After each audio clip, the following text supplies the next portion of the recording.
எனக்கு மிகவும் பிரியமான நண்பு சகோதர சகோதரிகளை உங்களை பார்ப்பது அதிக மகிழ்ச்சி அடைகிறேன். எங்கள் கை செபிக்கிற, எங்களை தாங்குகிற, எங்களோடு கூட இணைந்து இருக்கிறவங்க ஒவ்வொருவரையும் கர்த்தர் அபரித விதமாய் ஆசீர்வதிப்பாராக. கர்த்தர் இந்த நாளை ஆசீர்வதிக்கும்படி நமக்கு கொடுத்திருக்கிற உன்னதமான வாக்குத்தத்தம் என்ன என்று பார்ப்போம். அது சங்கீதம் 81:7.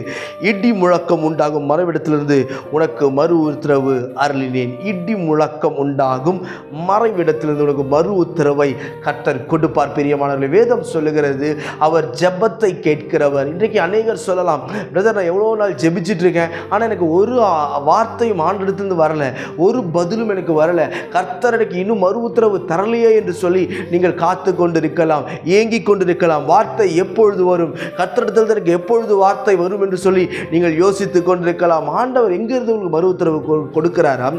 மறைவிடத்தில் இருந்து, இடி முழக்கம் உண்டாகிற மறைவிடத்தில் இருந்து கர்த்தர் உங்களுக்கு மறு உத்தரவை கொடுப்பார். உன் கண்ணீரை துடைப்பார், உன்னை விசாரிப்பார், உன்னை பலப்படுத்துவார், உன்னை எழுந்து நிற்க பண்ணுவார். கர்த்தருடைய வாயிலிருந்து வருகிற ஒரு வார்த்தை போதும் உன் சூழ்நிலைகளை மாற்றுவதற்கு.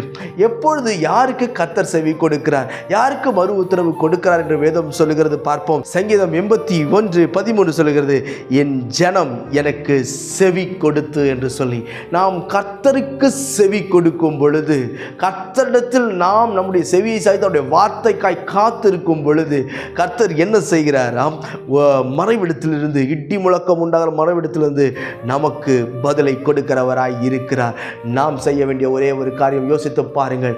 நாம் கர்த்தருக்கு செவி கொடுக்கிறவர்களா இருக்க வேண்டும். இன்றைக்கி நிறைய மெசேஜ் கேட்குறோம், கோயிலுக்கு போகிறோம், நிறைய செய்தியை கேட்கிறோம், நிறைய பரிசுத்தவான்கள் அங்கே இங்கே யூடியூப் நிறைய மெசேஜ். எங்கே திரும்பினாலும் ஒன்று கிறிஸ்துவ வட்டாரத்தில் பாட்டு ஓடுது, இல்லை செய்தி வருது.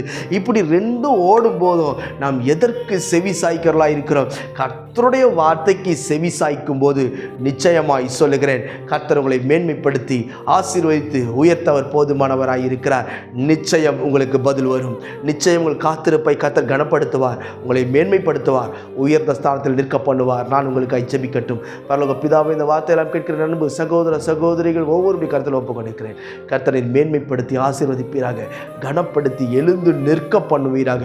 எல்லா போராட்டங்களும் மாறட்டும், நிந்தனைகள் மாறட்டும், அவமானங்கள் மாறட்டும். உடைய பிள்ளைகள் விரும்புகிற காரியத்தை உடைய பிள்ளைடைய வாழ்க்கையில் ஏன் கொடுத்து ஆசீர்வதிப்பீராக ராஜா. தடைகளை நீக்கி போடுகிறவர் உடைய பிள்ளைகளுக்கு முன்பாக நடந்து போகும்படிக்கு நான் ஜெபிக்கிறேன். முட்டிமை உண்டு பண்ணுவீராக. என்னென்ன காரியத்துக்கு அப்படி பிள்ளைகள் காத்திருக்கிறார்களோ அத்தனை காரியத்தையும் கொடுத்து ஆசீர்வதியும் மேன்மைப்படுத்தும். இயேசுவின் நாமத்தில் ஜெபிக்கிறேன் எங்கள் ஜீவனுள்ள பிதாவே. ஆமென், ஆமென். God bless you.